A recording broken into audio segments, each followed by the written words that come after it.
all of the indications so far are gang-related. There's been a long-standing rivalry over a particular patch for dealers to occupy. There are a lot of weapons in this part of town. There are a lot of weapons coming in from the Balkans and elsewhere. And so the indications are at the moment coming from the police that they don't think it's terror-related as such. As you'll appreciate, given events last month and indeed over the past 6 months that have seen members of the police and indeed the army targeted by Islamist militants, a big police presence there, which is ongoing around Jewish schools and synagogues and other important sites, the army protecting some, as we know.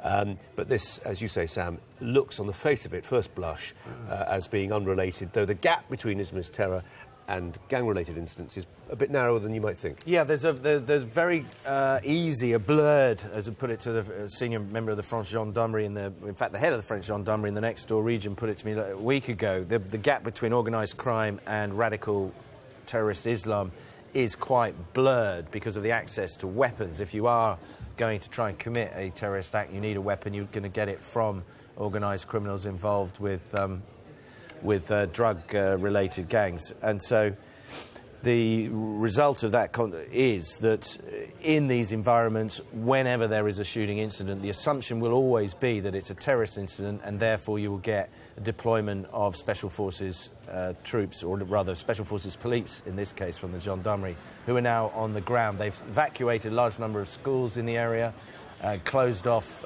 with riot police access to the area, and there are continuing reports of these gunmen still there. Some of the police unconfirmed reports are saying that there have been shots fired at police, more shots fired at police.